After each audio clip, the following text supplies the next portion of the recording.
नमस्कार। जय हिंद। वेलकम है आप सबका एरर डिटेक्शन के सेशन में। जैसा कि आपको पता है कि मैंने आपको बोला था कि मैं आपको 1000 प्लस क्वेश्चंस एरर डिटेक्शन के कराऊंगा। एरर डिटेक्शन का मतलब मेरे बच्चे आपके स्पॉटिंग एरर से या एडिटिंग एरर से है या सेंटेंस इंप्रूवमेंट के क्वेश्चन से है या आपके फिल इन द ब्लैंक्स यानी FIBs के क्वेश्चन से है। तो मैंने बोला था कि 1000 प्लस क्वेश्चंस आपको मैं कराऊंगा। उसी सीरीज में हम लोग सेट नंबर 1 अभी हम लोग कर रहे हैं और हर सेट में मैंने 25 क्वेश्चंस रखे हैं। ये वो क्वेश्चंस है मेरे बच्चे जो आपके वेरियस एंट्रेंस एग्जामिनेशंस में फ्रिक्वेंटली पूछे जाते हैं या फ्रिक्वेंटली पूछे गए हैं। मैं आपको बता दूं, चाहे वो डिफेंस एंट्रेंस एग्जाम हो मेरे बच्चे, चाहे वो लॉ एंट्रेंस एग्जाम हो, चाहे वो बैंकिंग एंट्रेंस एग्जाम हो, चाहे फिर SSC के एग्जाम्स हो। तो ये जो क्वेश्चंस हैं बड़े शानदार क्वेश्चंस हैं। कल मैंने आपको इसमें से 3 से 4 क्वेश्चंस के आसपास करा दिया था। आज हम लोग उसी के आगे इसकी प्रैक्टिस करने चल रहे हैं। तो ये बहुत इंपॉर्टेंट सेशन है। इसका हर क्वेश्चन बहुत खास है और जो भी कॉन्सेप्ट मेरे बच्चे यूज होता है इन क्वेश्चंस में, मैं उसे जीरो से आपको बिल्कुल बेसिक लेवल से उसको डिस्कस करूंगा। तो इसलिए ध्यान से देखिएगा, कहीं कोई प्रॉब्लम आपको आने वाली नहीं है। बकायदे मैं सारी चीजें यहाँ पे आपको डिस्कस करने वाला हूँ हर क्वेश्चन में, तो प्रॉब्लम कहीं भी नहीं होगी। बस आप ध्यान से चीजों को समझिएगा। तो चलिए नेक्स्ट क्वेश्चन की तरफ मूव करते हैं, जो कि आपका क्वेश्चन नंबर कौन सा होगा? 5 होगा। क्या होगा मेरे बच्चे? 5। अब इसे बहुत ध्यान से देखना, बहुत ध्यान से समझना। This is your question number what 5, है ना? तो जरा ध्यान से इसे देखिए, पढ़िए क्या लिखा है।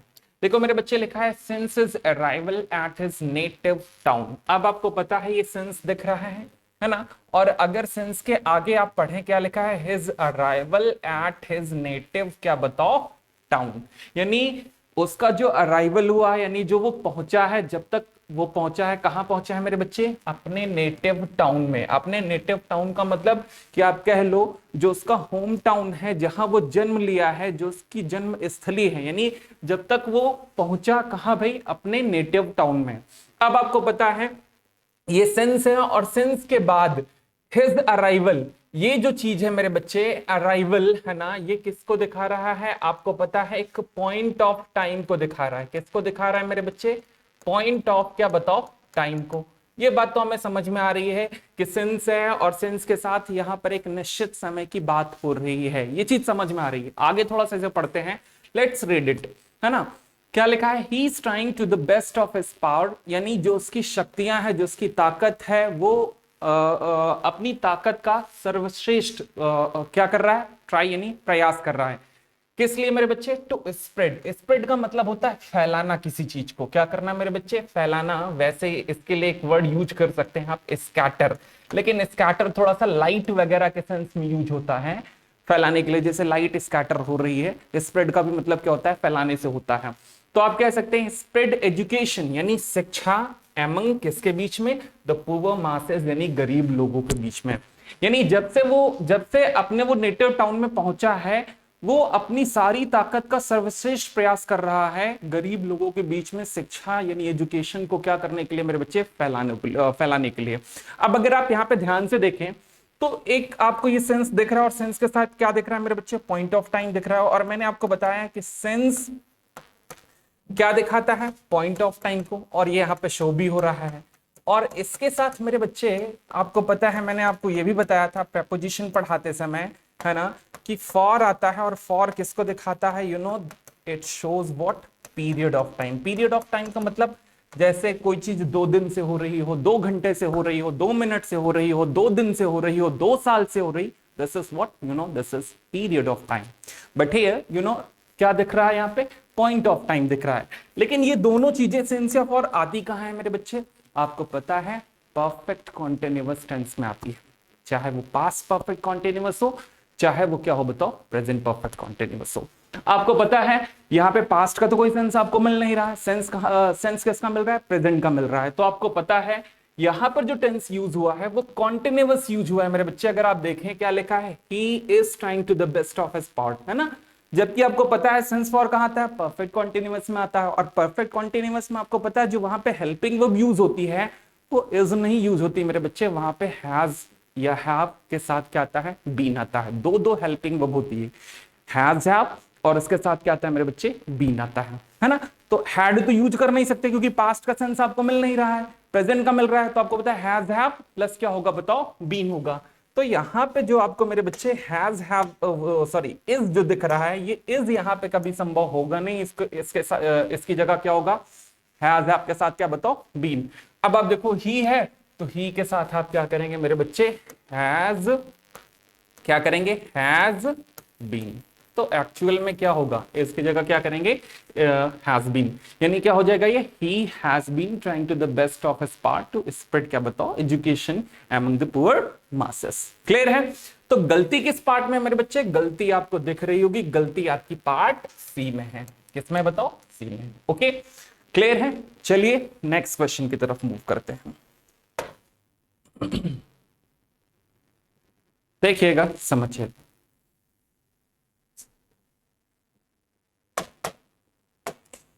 ये भी एक मेरे बच्चे बड़ा शानदार क्वेश्चन है, बहुत ध्यान से देखना। दिस इज क्वेश्चन नंबर 6 है और बहुत अच्छा क्वेश्चन है ना। इस तरह के क्वेश्चंस पर थोड़ा सा एरर डिटेक्ट करना कॉम्प्लिकेटेड होता है क्योंकि इसमें ग्रामर का कॉन्सेप्ट नहीं है, थोड़ा सा समझना। बड़ा अच्छा क्वेश्चन है और बड़ा इंपॉर्टेंट क्वेश्चन है, देखना समझना। क्या लिखा है मेरे बच्चे, in various parts of the country, यानी देश के अलग अलग हिस्सों में या देश के विभिन्न क्या बताओ हिस्सों में, इस तरह का कुछ इसका मतलब है। पॉन्ड्स, पॉन्ड्स का मतलब मेरे बच्चे किससे होता है, तालाब से होता है, यानी तालाबों की बात हो रही है। Just dry down in the scorching heat. अब देखो एक बड़ा बढ़िया वर्ड आया है मेरे बच्चे, स्कॉचिंग हीट, ध्यान से समझना। वैसे एक चीज समझ लो, स्कॉचिंग जो वर्ड है ये अकेले भी इस्तेमाल होता है और अगर आप इसके साथ हीट वर्ड का यूज करते हैं तो भी ये क्या होता है मेरे बच्चे, सही है। स्कॉचिंग हीट का मतलब होता है बहुत ही भयानक गर्मी, यानी भयंकर गर्मी, यानी जब गर्मी बहुत ज्यादा हो तो उसके लिए आप वर्ड यूज करते हैं स्कॉचिंग हीट। क्या यूज करते हैं मेरे बच्चे, स्कॉचिंग हीट। यानी इसका मतलब होता है स्कॉचिंग हीट का एक्सट्रीमली हॉट या एक्सट्रीमली आप कह लो जो हीट होती है ना, गर्मी होती है, उसे क्या बोला जाता है, स्कॉचिंग हीट ऑफ समर, है ना। यानी देश के अलग अलग हिस्सों में आप कह लो, क्या कह रहे हैं कि जो तालाब है मेरे बच्चे वो क्या हो रहे हैं, जो भयानक गर्मी है उसमें क्या हो रहे हैं बताओ, सूख रहे हैं। क्या हो रहे हैं, सूख रहे हैं, है ना, सूखते जा रहे हैं, कुछ इस तरह का इसका सेंस यहाँ पे मिल रहा है। अब जरा समझना, यहाँ पर एक फ्रेज यूज हुई है, फ्रेजल वर्ब यूज हुई है मेरे बच्चे, ड्राई डाउन। अगर आप देखें, है ना, फ्रेजल वर्ब है ड्राई डाउन। मैं आपको बता दूं ड्राई डाउन जैसी कोई फ्रेजल वर्ब होती ही नहीं, पहली चीज आप क्लियर कर लीजिए। ड्राई डाउन जैसी कोई फ्रेजल वर्ब इंग्लिश लैंग्वेज की दुनिया में एग्जिस्ट नहीं करती है, आप साफ साफ समझ लीजिए। सूखने के लिए मेरे बच्चे जो फ्रेजल वर्ब यूज होती है वो ड्राई अप यूज होती है। क्या यूज होती है मेरे बच्चे, ड्राई अप। सूखने के लिए क्या यूज होती है, ड्राई अप। याद रखिएगा, ड्राई डाउन जैसी कोई चीज इंग्लिश लैंग्वेज में एग्जिस्ट नहीं करती है। तो यहां पे पहली चीज तो आप याद रखो, ये जो ड्राई डाउन लिखा है ये ड्राई डाउन यहां पे नहीं होगा, इस ड्राई डाउन की जगह आपको क्या लिखना होगा मेरे बच्चे, ड्राई अप। क्या लिखना होगा, ड्राई अप, सूखने के लिए। क्लियर है। अच्छा, ड्राई अप तो आपको पता है ना, इसका मतलब क्या होता है, सूखना होता है। एक और ईडियम है मैं आपको बताऊं जो मुझे इस ड्राई पे ही याद आ रही है, और एक बड़ी शानदार ईडियम है ड्राई अप पे ही, मैं उसे भी यहाँ पे डिस्कस कर दे रहा हूं। एक ईडियम होती है मेरे बच्चे, dry up and blow above, शायद आपने इसे सुना हो। ये एक ईडियम है, आपको पता है, dry up and blow above. इसका मतलब होता है गायब हो जाना। क्या हो जाना मेरे बच्चे, गायब हो जाना। यानी कोई चीज जो डिसअपियर हो जाती है, कोई चीज जो वैनिश हो जाती है, उसे आप क्या, उसके लिए क्या यूज करते हैं मेरे बच्चे, ड्राई अप एंड क्या बताओ, ब्लो अबव। तो इसका मतलब ये होता है dry up and blow above का, ये एक ईडियम है मेरे बच्चे। This is you know what, an idiom.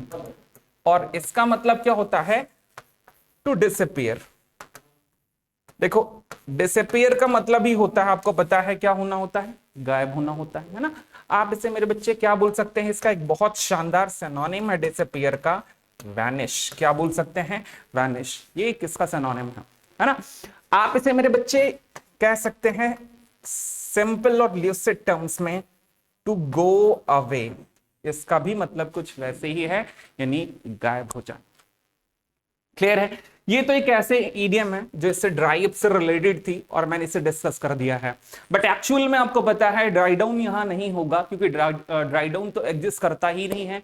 सूखने के लिए क्या होगा मेरे बच्चे, ड्राई अप होगा। क्या होगा, ड्राई अप होगा। तो आपको पता है गलती यहां पे किस पार्ट में है, गलती आपकी पार्ट बी में है, तो यहां पे पार्ट बी इसका क्या होगा बताओ, करेक्ट आंसर होगा। ओके, चलिए देखिए इसका स्क्रीनशॉट ले लेना, है ना। नेक्स्ट क्वेश्चन की तरफ मूव करते हैं। चलिए, this is your question number 7। Okay, देखिएगा, समझिएगा। देखो क्या लिखा है, he lay the watch on the table। Table की स्पेलिंग करेक्ट कर लेना, थोड़ा सा यहाँ पे एरर है, ये कुछ आपको पता है, टेबल यहाँ पे ऐसे नहीं होगा।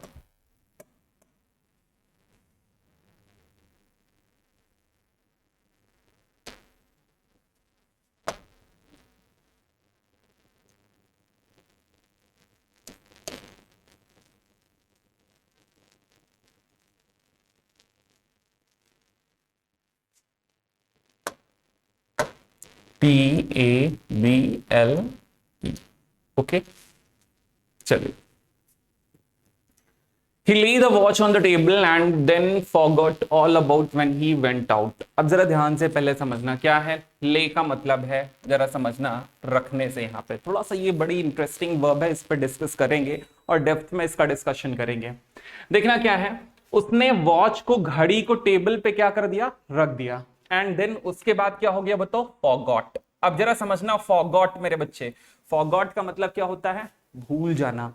फॉरगेट, फॉरगॉट और फॉरगेटन, फॉरगेट, फॉरगॉट और क्या बताओ, फॉरगेटन, है ना। तो ये वर्ब की पास्ट फॉर्म है, आपको पता है V2 है, ये V2 यानी वर्ब की पास्ट फॉर्म, यानी वर्ब की सेकंड फॉर्म है, आपको पता है।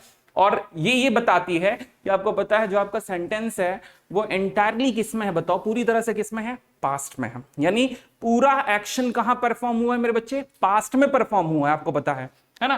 तो आपको पता क्या है, रखा और उसके बाद इसे पूरी तरह से भूल गया।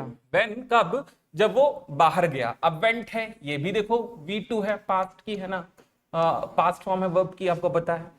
अब आप बताओ, पूरा सेंटेंस आपको पता है पास्ट में है, तो गलती आप खुद ही देखो, ही ले the watch on the table. आपको पता है ले का मतलब होता है रखने से। थोड़ा सा समझना पहले, इससे बड़े अच्छे से मैं इसकी थोड़ा सा वर्ब की जो फॉर्म्स है उसे क्लियर कर दूं मेरे बच्चे। ले, ये याद रखना, ये वर्ब की फर्स्ट फॉर्म है, इसका जो पास्ट फॉर्म होता है मेरे बच्चे लेड होता है, और पास्ट पार्टिसिपल फॉर्म यानी वर्ब की जो इसकी थर्ड फॉर्म होती है वो भी क्या होती है, लेडी होती है। एक और होता है मेरे बच्चे लाई। ध्यान से समझना, कंफ्यूजन कहां पे होता है, ध्यान देना। लाई, ले और लेन, क्या होता है, लाई, ले और क्या बताओ, लेन।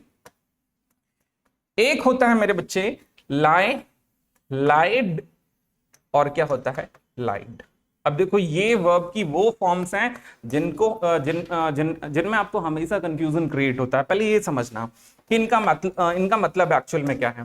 देखो ले, लेड और लेड का मतलब होता है कोई चीज जब आप अपने पास रखते हैं, यानी टू कीप, क्या बताओ, समथिंग, यानी किसी चीज को रखने के लिए आप किसका यूज करते हैं मेरे बच्चे, ले, लेड और क्या बताओ, लेड का यूज करते हैं। लाई, ले और लेन का मतलब होता है लेटने से, यानी लेटना या अंडे देना। लेटना या क्या होता है मेरे बच्चे, अंडे देना। तो इसका लिटरली जो मतलब निकलेगा वो कुछ ऐसे ही निकलेगा, लेटना आप कह लो, या फिर इसका मतलब अंडे देना भी होता है ना, कुछ इस तरह का मतलब होता। But if you talk about lie, lied और लाइड, तो इसका मतलब तो सबको पता है, इसका मतलब होता है झूठ बोलना। क्या होता है, झूठ बोलना। It means to give false information, यानी इससे आप क्या बोलते हैं, लाई, लाइड और क्या बताओ, लाइड। यानी आप कह लीजिए कि to give what, false information, यानी झूठ बोलने के लिए लाइड, लाइड, लाइड ये आपका यूज होता है। ठीक है मेरे बच्चे, है ना। तो अब आप इस क्वेश्चन पे थोड़ा सा फोकस करें कि इस क्वेश्चन में क्या है। देखो उसने टेबल पे वॉच को रखा और फिर उसके बाद भूल गया। आपको पता है पास्ट में सेंस मिल रहा है, तो रखने के लिए आपको पता है कौन सी वर्ब यूज होगी, यही होगी, ले, लेड, लेड। लेकिन सेंटेंस किस में बताओ, पास्ट में है।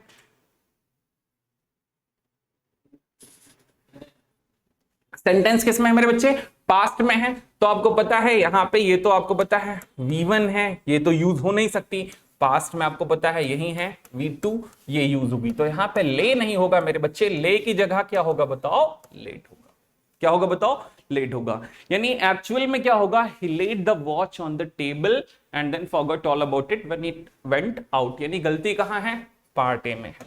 गलती कहां है मेरे बच्चे, पार्ट ए में है। क्लियर है, ओके। चलिए जल्दी से इसका स्क्रीनशॉट कर लीजिए, स्क्रीनशॉट ले लीजिए, जिससे कि हम आगे मूव ऑन कर सकें। ठीक है मेरे बच्चे, होप आपने स्क्रीनशॉट ले लिया होगा। इसका ले लीजिएगा क्योंकि ये कंफ्यूजिंग वर्ब्स हैं, थोड़ा सा इन पे कंफ्यूजन होता है, इसलिए से मैंने इसे डिस्कस किया है। ठीक है भाई, चलिए आगे देखिए, नेक्स्ट क्वेश्चन की तरफ मूव करते हैं। This is your question number 8 and it's a very lucid question मेरे बच्चे, बहुत सिंपल है, बहुत सिंपल है, आप इसे कर सकते हैं। कंजंक्शन मैंने पढ़ाया है, बकायदे इसका कॉन्सेप्ट आपके सामने डिस्कस किया है, और इस पे काफी सारे क्वेश्चंस हम लोगों ने वर्कआउट किए थे, काफी सारे क्वेश्चंस पे हम लोगों ने काम किया था। तो बहुत सिंपल क्वेश्चन है, बस ध्यान से देखना क्या लिखा है। देखो क्या लिखा है, ऑल्दो। अब ऑल्दो का मतलब क्या होता है हिंदी में, यद्यपि। क्या होता है, यद्यपि। पहले इसे क्लियर कर लीजिए, चाहे आपका मेरे बच्चे ऑल्दो हो और चाहे मेरे बच्चे क्या हो बताओ, दो, दोनों का जो मतलब होता है हिंदी में स्पष्ट आप जान लीजिए, मैं साफ साफ लिख दे रहा हूं, क्या होता है, यद्यपि। क्या होता है, यद्यपि। ही draws a reasonably good salary, यानी यद्यपि वो एक अच्छी सैलरी क्या करता है, उठाता है, यानी उसे एक अच्छी सैलरी मिलती है, वो एक अच्छी सैलरी प्राप्त करता है, एक अच्छी तनख्वाह उसे मिलती है। कुल मिलाकर इसका कुछ इस तरह का सेंस मिल रहा है। He has a large family to support, उसके पास बहुत विशाल परिवार है सपोर्ट करने के लिए, यानी एक तरह से इसका जो सेंस मिल रहा है कि उसका परिवार बहुत बड़ा है और उसका उसे ख्याल रखना पड़ता है, सपोर्ट करना पड़ता है। And he finds it difficult to make both ends meet, और वो ये पाता है, अब देखो यहां पे एक ईडियम यूज हुई है, मेक बोथ एंड्स क्या बताओ, मीट। थोड़ा सा इस ईडियम पे फोकस करिएगा, मेक बोथ एंड्स क्या बताओ, मीट। इसका मतलब होता है कि आप कह लो कि आपका जो व्यय है, याद रखिएगा, आपका जो व्यय है, आपकी जो आय है, आपके व्यय से ज्यादा नहीं। थोड़ा सा कंफ्यूजन हो रहा होगा, कहने का मतलब ये है कि आप जितना कमाते हैं कुल खर्च हो जाता है, कुछ भी आप बचत नहीं कर पाते हैं। या यूं कह लीजिए कि जितना खर्च है आपका, आप उतना ही कमाते हैं, उससे ज्यादा नहीं कमाते हैं। तो उसके लिए मेरे बच्चे यूज होती है ईडियम मेक बोथ एंड्स क्या बताओ, मीट। क्या होता है, मेक बोथ हैंड्स क्या बताओ, मीट। तो इसका जो मतलब होता है, आप कह लो टू हैव, यू नो, ऐसे आप कह सकते हैं, टू जस्ट हैव, क्या बोल सकते हैं, to just have enough income. क्या बोल सकते हैं, एनफ इनकम। तो जस्ट हैव एनफ इनकम का मतलब क्या है, अब देखो यहां पे जस्ट हैव लिखा है, अब जस्ट हैव का मतलब ही है, आप कह लो कि आपकी आय आपके व्यय के कहीं ना कहीं क्या है बताओ, बराबर है, यानी उतना ही कमाते हैं जितना आपका क्या है बताओ, खर्च है। यानी कुल मिलाकर your income is equal to your expenditure. When your income is equal to your expenditure, we can use an idiom that is what, make both ends meet. Okay, clear है। चलिए अब जरा इस पे फोकस करते हैं। तो ये क्या है, कह रहे हैं यद्यपि वो उसे अच्छी सैलरी मिलती है, फिर भी उसका जो परिवार है बहुत बड़ा है, उसका उसे ख्याल रखना पड़ता है, और ये पाता है कि बड़ा क्या है बताओ, मुश्किल है। क्या है बताओ, मुश्किल है। अब जरा समझिएगा, ऑल्दो या दो का जो कॉन्सेप्ट है वो क्या है मेरे बच्चे। मैं इसे इधर का पार्ट इरेज कर रहा हूं, इसे रफ कर रहा हूं, थोड़ा सा ध्यान से समझना। जो मेक बोथ एंड्स मीट जो ईडियम है, इसका जो मैंने मतलब लिखा है थोड़ा सा समझना, मैं इसे रेज कर रहा हूं, आप इसे नोट डाउन कर लेना प्लीज, इसका जो मतलब है ध्यान देना। देखो ऑल्दो और दो का जो कॉन्सेप्ट है मेरे बच्चे, जो मैंने आपको बताया है वो ये बताया है कि ऑल्दो या दो, ध्यान देना, बड़ी इंपॉर्टेंट चीज है। मैंने आपको बताया है कि आप इसके साथ या तो कॉमा, या तो क्या बताओ मेरे बच्चे, कॉमा, या फिर येट, या फिर क्या बताओ, येट का यूज करते हैं। यानी ऑल्दो या दो के बाद जो भी क्लॉज आती है, या तो वो मेरे बच्चे कॉमा से स्टार्ट होती है, या तो वो किससे स्टार्ट होती है, येट से स्टार्ट होती है। अगर आपको कॉमा येट दोनों एक साथ दिख रहा है तब भी वो सही है, अगर आपको कॉमा और येट दोनों एक साथ दिख रहा है तब भी वो सही है, बट ये याद रखिएगा कि ऑल्दो और दो के साथ, चाहे वो आपका क्या हो मेरे बच्चे, ऑल्दो हो, चाहे आपका क्या हो बताओ, दो हो, अगर आप इसके साथ बट जैसी किसी चीज का यूज करते हैं तो ये फिर क्या हो जाएगा, गलत हो जाएगा। आप चाहें तो कॉमा और येट दोनों बोथ यानी एक साथ यूज कर सकते हैं, कोई प्रॉब्लम नहीं है ना, या फिर दोनों में से किसी एक का यूज कर लीजिए, लेकिन बट वगैरह अगर आप यूज करेंगे तो then it is absolutely what, wrong, पूरी तरह से क्या है बताओ, गलत है। अब आप इस सेंटेंस को थोड़ा सा पढ़ें तो समझ में आएगा। Although he draws a reasonably good salary, है ना। अब देखो यहाँ पे थोड़ा सा एरर है, मैं आपको बता दूं, थोड़ा सा ये प्रिंटिंग एरर है, इसमें कुछ खास है नहीं है, आप ऐसे समझ लो। ये एक्चुअल में जो फुल स्टॉप लिखा है this is what a comma, क्या बता, कॉमा।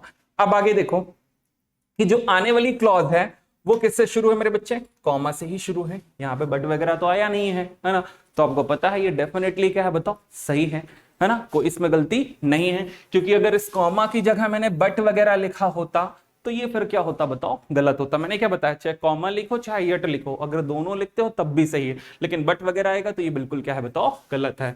तो आपको पता है फिर इसमें कोई एरर नहीं है, और जब कोई एरर नहीं है तो आपका आंसर कौन सा होगा बताओ, part D, that is what, no error. Clear है।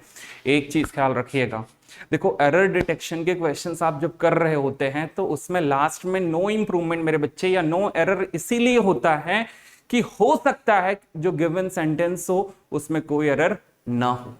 ऐसा नहीं है कि हमें एरर ढूंढने के लिए कहा गया है तो हम एरर ढूंढेंगे, भले सही को क्या कर दे, गलत कर दें। ये मेंटालिटी अपने अंदर से हटा दीजिए।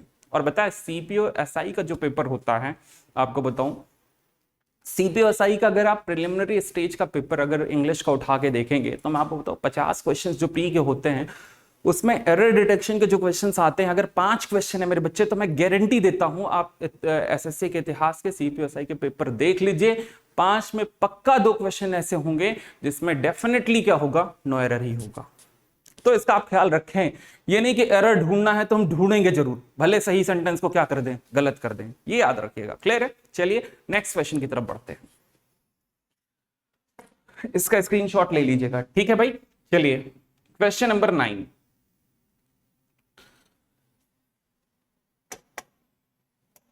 देखिए क्वेश्चन नंबर 9, अब जरा ध्यान से समझना क्या है। वायलेट इज अपेरेंट, पहले तो ये वर्ड आ गया है अपेरेंट, इसका मतलब समझ लो। अपेरेंट का मतलब होता है मेरे बच्चे क्लियर, कोई चीज जो एकदम स्पष्ट हो, है ना, उससे क्या बोलते हैं, अपेरेंट बोलते हैं। तो अपेरेंट का मतलब क्या होता है मेरे बच्चे, स्पष्ट यानी क्लियर, क्या बोलेंगे, क्लियर। यानी violet is apparent that biotechnology offers significant. अब सिग्निफिकेंट का क्या मतलब होता है ये भी पहले थोड़ा समझ लो।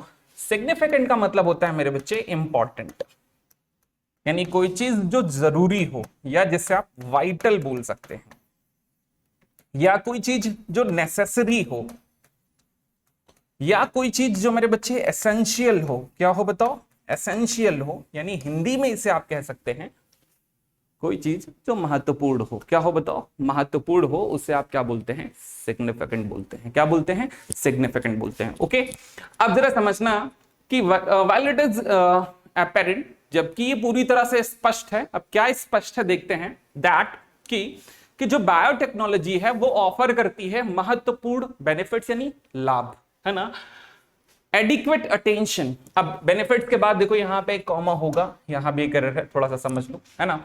एडिक्वेट, ये भी एक बड़ा अच्छा वर्ड आया है। एडिक्वेट का मतलब होता है सफिशिएंट। क्या होता है मेरे बच्चे, सफिशिएंट। और सफिशिएंट का मतलब होता है हिंदी में पर्याप्त। क्या बताओ, पर्याप्त। यानी एडिक्वेट या सफिशिएंट दोनों का मतलब क्या होता है, पर्याप्त होता है।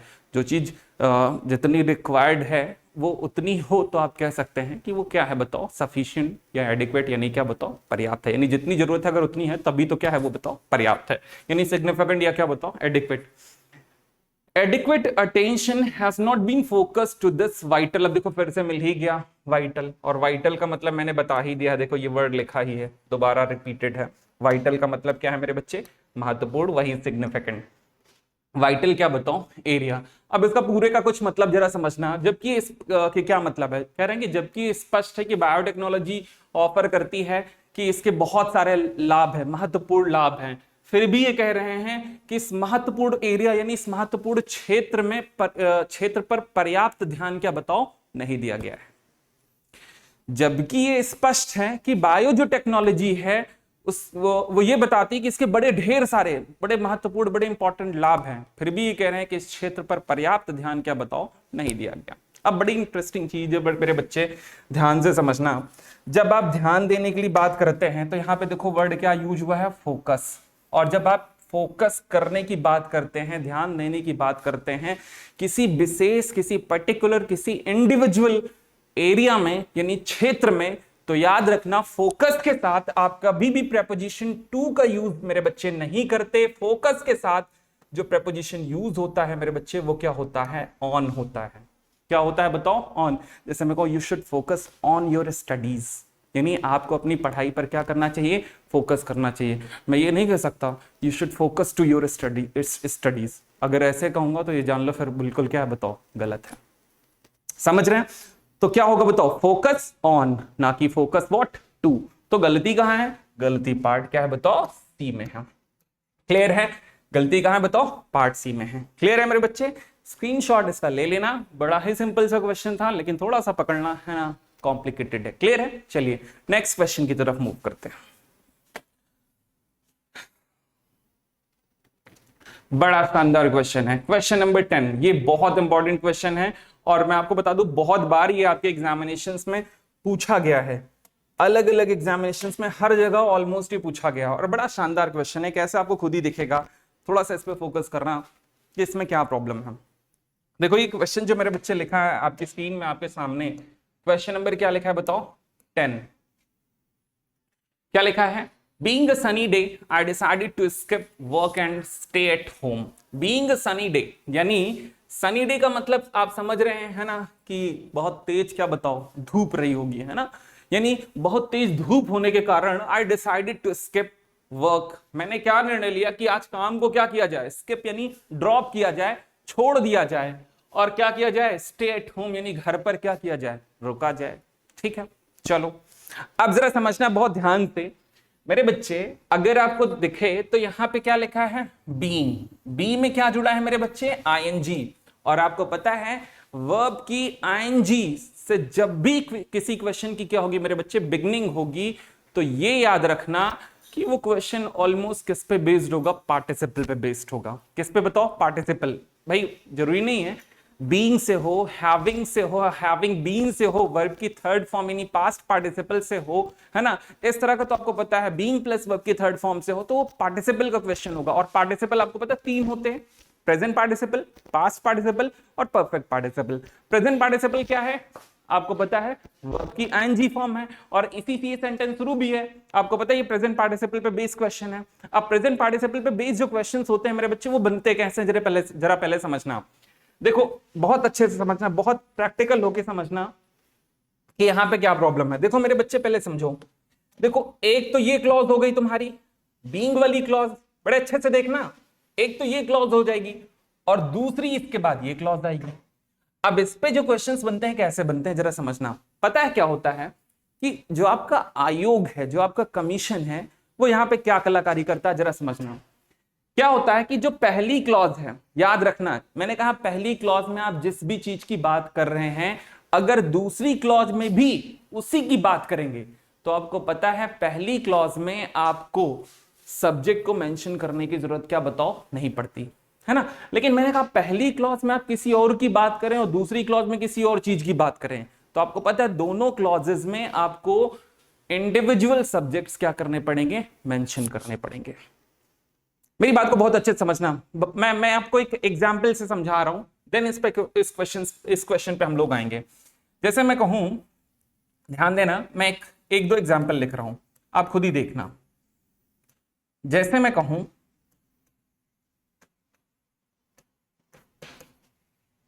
बीइंग, मैंने कहा इसी तरह का कुछ मैं कहता हूं, अ रेनी डे, बीइंग क्या बताओ, रेनी डे। ही एंजॉयड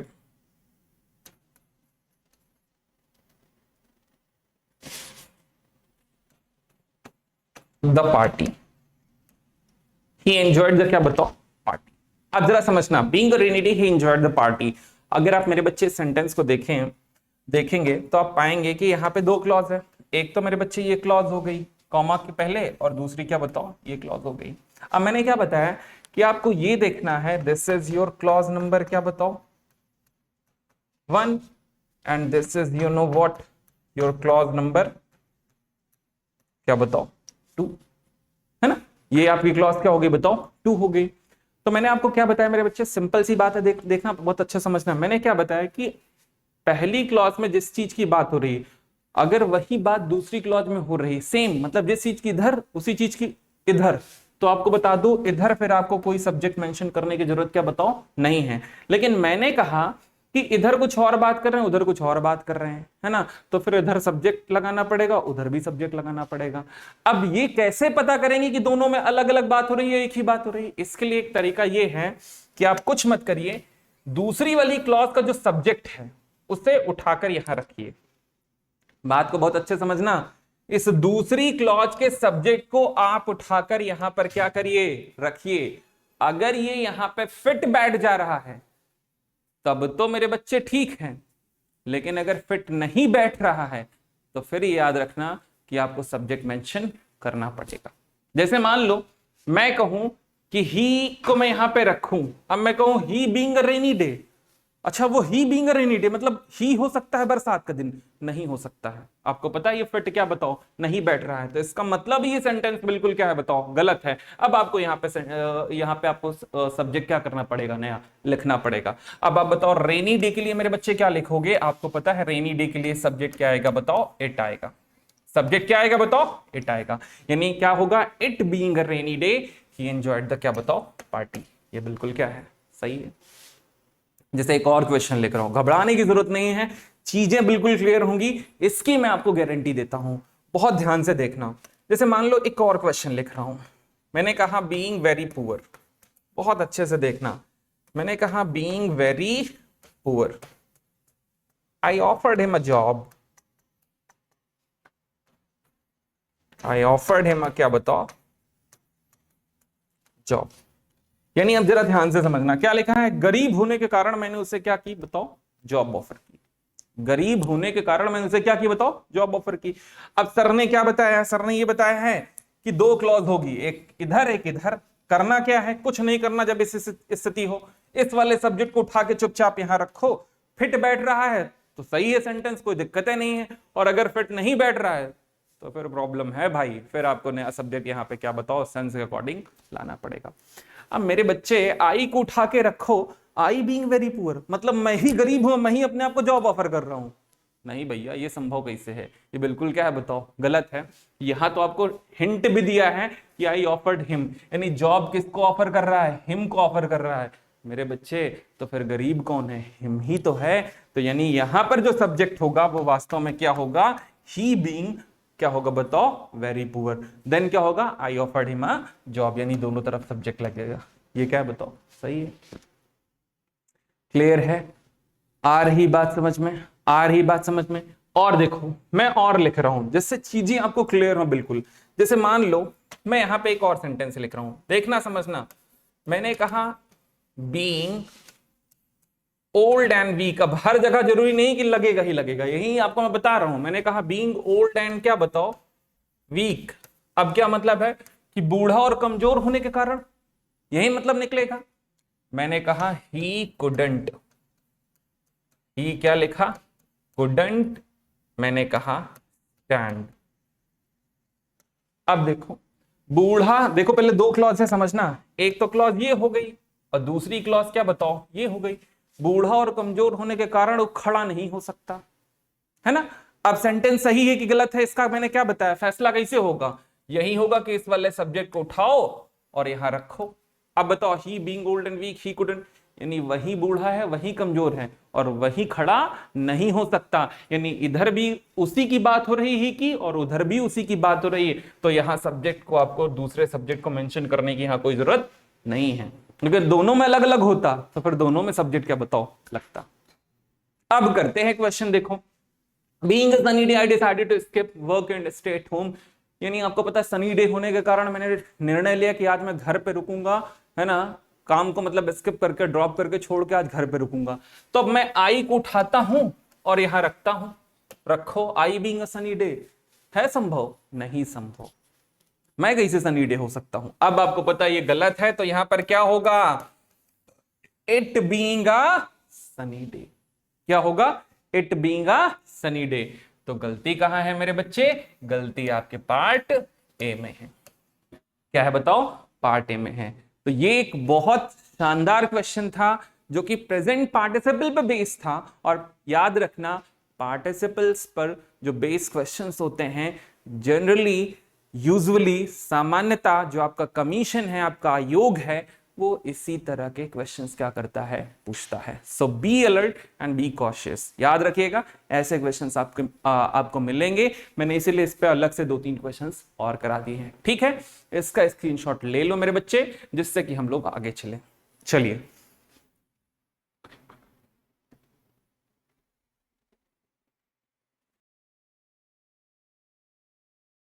चलिए देखिए,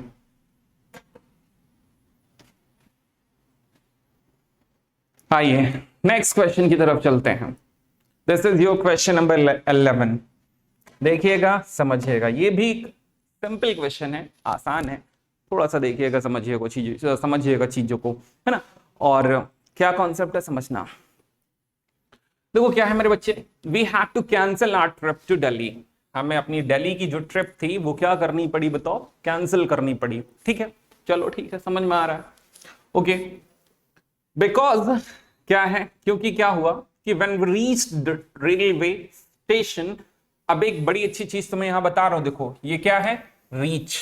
और तुम्हें बता दूं, reach is what, a transitive verb. Reach एक क्या है मेरे बच्चे, ट्रांजिटिव वर्ब है।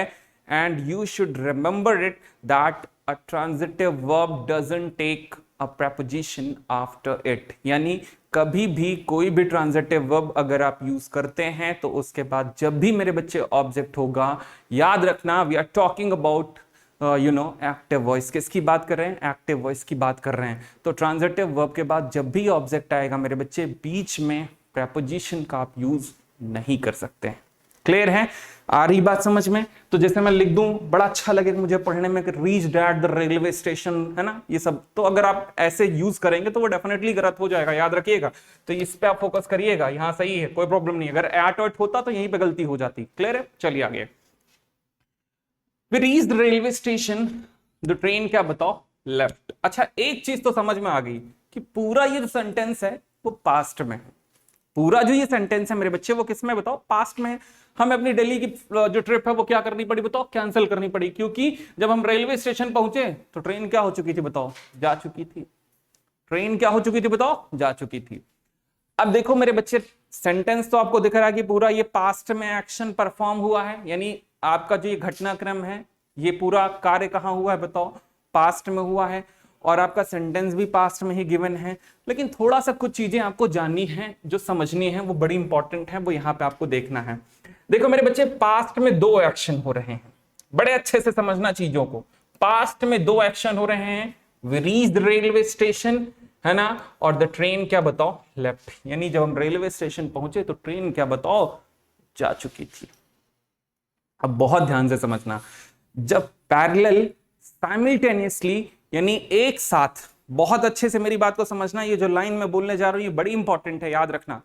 जब साइमल्टेनियसली, पैरेलल यानी समानांतर रूप से एक साथ 2 एक्शंस, 2 कार्य आपके पास्ट में परफॉर्म होते हैं, तो याद रखना जो पहला वाला एक्शन होता है वो हर स्थिति में पास्ट परफेक्ट टेंस में होता है, और दूसरा वाला जो एक्शन होता है, परफॉर्म हुआ होता है, याद रखना वो सिंपल पास्ट यानी पास्ट इंडेफिनिट टेंस में होता है। बात को बहुत अच्छे से समझना।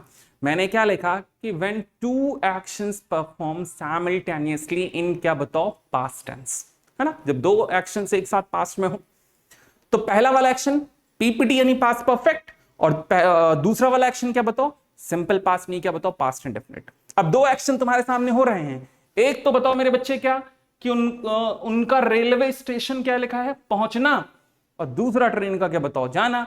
जब वो रेलवे स्टेशन पहुंचे तो ट्रेन क्या बताओ, जा चुकी थी। पहला कौन सा एक्शन हुआ, उनका रेलवे स्टेशन पहुंचना कि ट्रेन का जाना, ट्रेन का क्या बताओ, जाना। तो पहला वाला एक्शन आपको पता है ये है, और दूसरा वाला एक्शन क्या है बताओ, वो है रीच रेलवे स्टेशन, है ना। तो मैंने क्या बताया कि पहला वाला एक्शन क्या, पीपीटी यानी पास्ट परफेक्ट में, और दूसरा क्या बताओ, पास्ट इंडेफिनिट में। तो आपको पता है यहां पर ट्रेन लेफ्ट यानी जो ये वर्ब की सेकंड फॉर्म लिखी है ना, आपको पता है ये पास्ट इंडेफिनिट में लिखा हुआ है, जबकि ये पास्ट इंडेफिनिट में नहीं होगा, पास्ट परफेक्ट में होगा। तो ट्रेन लेफ्ट नहीं होगा मेरे बच्चे, ट्रेन हैड लेफ्ट होगा, क्योंकि लेफ्ट का थर्ड फॉर्म क्या होगा मेरे बच्चे, लेफ्ट ही होगा। लीव लेफ्ट और लेफ्ट, लीव लेफ्ट और क्या बताओ, लेफ्ट। ओके, तो क्या होगा यहां पे बताओ, हैड लेफ्ट। तो गलती कहां है बताओ, गलती मेरे बच्चे पार्ट सी में है। कहां है बताओ, पार्ट सी में। So this was a very interesting question, बहुत इंटरेस्टिंग क्वेश्चन था ये, याद रखिएगा। फिर से बता रहा हूं, दो एक्शन अगर एक साथ हो रहे हैं पास्ट में, तो पहला वाला पीपीटी यानी पास्ट परफेक्ट, दूसरा वाला पास्ट क्या बताओ, इंडेफिनिट। ओके, चलिए नेक्स्ट क्वेश्चन की तरफ बढ़ते हैं।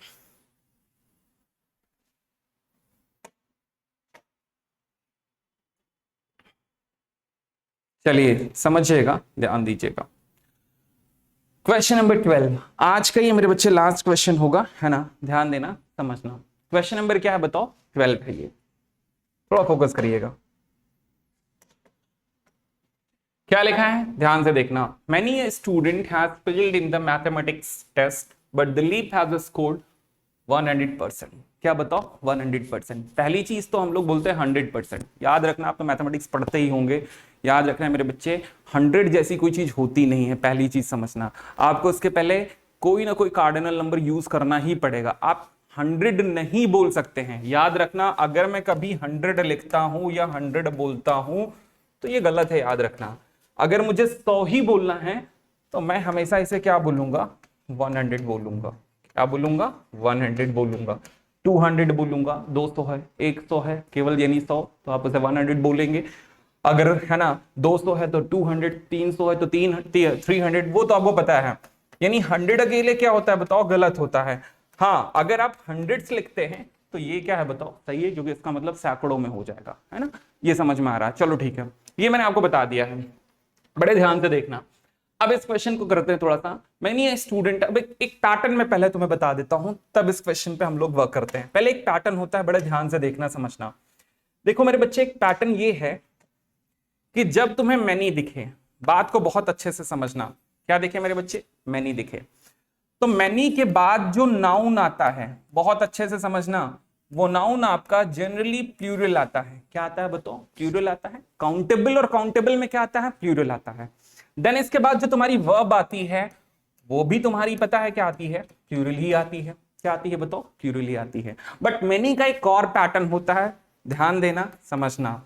मैनी के बाद तुम नाउन को सिंगुलर भी यूज कर सकते हो। सिंगुलर, और सिंगुलर में देखो मैं साफ साफ लिख रहा हूं SCN, एब्रीविएशन में लिखा है, संक्षेपण में लिखा है SCN। SCN का मतलब होता है singular countable noun. S for क्या है मेरे बच्चे, सिंगुलर।